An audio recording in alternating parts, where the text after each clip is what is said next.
Hello, my future professionals. कैसे हो आप? So welcome to the next series of concept through questions and again हमारा आज company rap चल रहा है.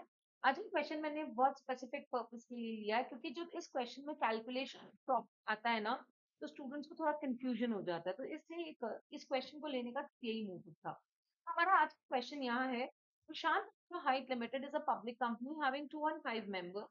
Out of 205 members, 20 members were employees.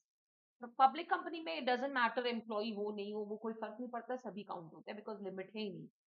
During period of 1 June 21 to 30 June 22 मतलब इस पीरियड में वो लोग इस कंपनी के एम्प्लॉय थे. They were allotted shares in Prashant Infra Height Limited on 1st April 2017. कुछ shares first April 2017 में दिया गया था which they held till today. वो आज तक इसको होल्ड कर रहे हैं. Now company wants to convert itself into a private company. Company private company में convert होना चाहती है. State reasons whether Prashant Infra Height Limited is required to reduce the number of members. तो ये लोग बोल रहे हैं कि अभी प्राइवेट कंपनी में कन्वर्ट होना चाहती है तो आप बताओ कि क्या उनको अपने नंबर्स को रिड्यूस करना चाहिए. क्या उनको अपने नंबर्स को रिड्यूस करना चाहिए. तो सबसे पहला तो ये समझ में आ गया this concept is based on private company जो कि सेक्शन 2 क्लॉज 68 में दिया हुआ है. प्राइवेट मतलब क्या होता है वो कंपनी जिसका minimum paid up capital as may be prescribed है. एज ऑफ टुडे गवर्नमेंट ने कुछ भी प्रिस्क्राइब नहीं किया है कुछ भी नहीं है. एंड बाय इट्स आर्टिकल्स मतलब अपने आर्टिकल्स उसके आर्टिकल्स में ये तीन प्रोविजंस रहते हैं. सबसे पहला है restrict the transferability of shares. मतलब क्या वो शेयर्स के ट्रांसफरेबिलिटी को रेस्ट्रिक्ट करता है. डजंट कि आप शेयर्स ट्रांसफर कर ही नहीं सकते वो तो फिर लॉ के अगेंस्ट हो जाएगा बिकॉज सेक्शन 44 बोलता है शेयर्स आर फ्रीली ट्रांसफरेबल. लेकिन वो रेस्ट्रिक्ट करता है इसका मतलब क्या. सो रेस्ट्रिक्ट्स द ट्रांसफरेबिलिटी वॉइस का थोड़ा इश्यूज आई थिंक था. एनीवे रेस्ट्रिक्ट्स द ट्रांसफर को ये नहीं ट्रांसफर नहीं कर सकते हो. वो बोलते हैं कि सब्जेक्ट कंडीशंस आप ट्रांसफर कर सकते हो. हाँ, कर सकते हो विद सम कंडीशंस. अगर मैंने ऐसा कंडीशन दिया कि आप एग्जिस्टिंग शेयर होल्डर को ही दे सकते हो और अगर वो नहीं ले तो ही आप किसी और को दे सकते हो तो वो कंडीशंस बिल्कुल वैलिड है. दूसरा limits the number of members to 200 except in the case of OPC. देखो ओपीसी भी एक प्राइवेट कंपनी है. ओपीसी के केस में आप 1 मेंबर से ज्यादा नहीं होता है तो वहां पे it is only 1. But other companies के केस में इसमें 200 होता है. यहाँ पे बहुत इंपॉर्टेंट चीज ये समझना है कि जब हम 200 काउंट करते हैं तो हमारे जितने भी जॉइंट होल्डर्स है. जॉइंट होल्डर्स मतलब जो दो या दो से ज्यादा लोग जो शेयर्स को एक साथ होल्ड करते हैं उनको हम एक सिंगल मेंबर मानते हैं. दूसरा चीज जो यहाँ समझने का जरूरत है एम्प्लॉइज को काउंट नहीं करते हैं एम्प्लॉइज को काउंट नहीं करते हैं. अब एग्जाम में गलती करके आओगे लिख के आओ एम्प्लॉइज का काउंट नहीं करते हैं. गलत. मेरे जैसा एग्जामिनर 0 दे देगा. क्यों. क्योंकि लेट अस से अगर आप इस पीरियड से लेके इस पीरियड तक एम्प्लॉय थे तो इस पीरियड में हम आपको काउंट नहीं करेंगे. अगर आपने शेयर्स इस पीरियड में लिया तो आपको काउंट नहीं करेंगे. अच्छा चलो यहाँ शेयर्स खरीदा जॉब छोड़ दिया बट शेयर्स को होल्ड कर रहे हो आपको काउंट नहीं करेंगे. लेकिन अगर आपने शेयर्स जॉब से पहले या जॉब से फिट करने के बाद लिया है तो आपको काउंट किया जाएगा. तो अगर आपने प्रोविजंस में सिर्फ एक्स एम्प्लॉइज लिख दिया वो इनकम्प्लीट प्रोविजन है.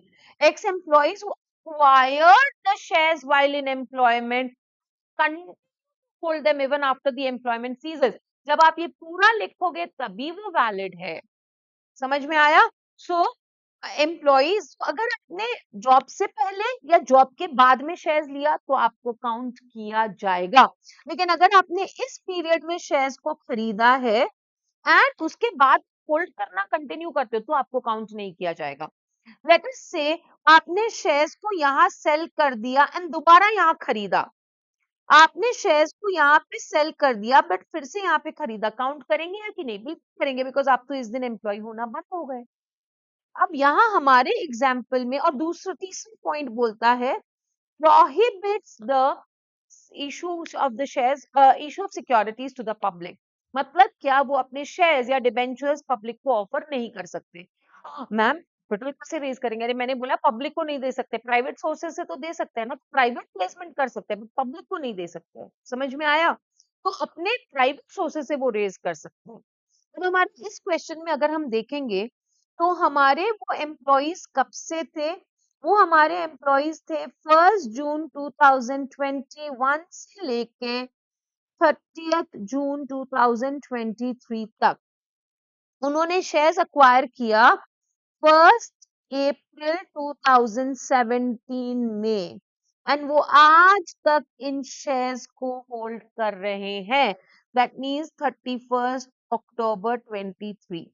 अब देखो द पॉइंट इज कि अगर इस पीरियड में अक्वायर करके यहाँ तक होल्ड करते तो उनको हम काउंट नहीं करते, बट इन्होंने शेयर्स अक्वायर किया बिफोर द जॉब, तो उनको काउंट करेंगे। यस, प्लीज अंडरस्टैंड, जब तक आप हमारे एम्प्लॉई हो तब तक आपको काउंट नहीं करते हैं, बट अगर एम्प्लॉयमेंट के उस समय अगर आपने शेयर्स लिया तो बाद में भी काउंट नहीं करते, बट अगर आप एम्प्लॉयमेंट के पहले शेयर्स लेते हो या एम्प्लॉयमेंट से निकलने के बाद शेयर्स लेते हो तो आपको काउंट किया जाता है।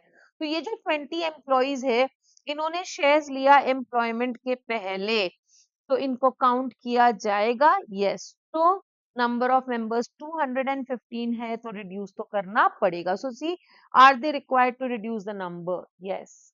तो हिंट्स ऑफ द क्वेश्चन, इसमें आप क्या क्या लिखोगे? आप लिखोगे definition of private company as given under clause 68। लोग क्या करते हैं ना, वो सिर्फ वो पॉइंट लिखते हैं। मैं पूरा लिखूं, 2 लाइन ही तो है ना, और पूरा लिखो। Right the full definition. दूसरा, प्रॉपरली एक्सप्लेन करिएगा कि इन काउंट क्यों नहीं करोगे आप सॉरी इनको काउंट क्यों करोगे आप, इसको प्रॉपरली एक्सप्लेन करना। लोग क्या करते हैं, हाँ दे विल बी काउंटेड, लेकिन उसका रीजन नहीं देते। प्लीज मुझे रीजन दो ना, तब मैं उसको एक प्रॉपर आंसर मानूंगी। तो जब आप उसको रीजन दोगे तो कंप्लीट आंसर है, तो उसमें रीजन भी देना जरूरी है। ठीक है, so this is it. I hope आपको समझ में आ गया, आपको लॉ लॉजिकली समझ में आया। See you in the next session. Thank you so much.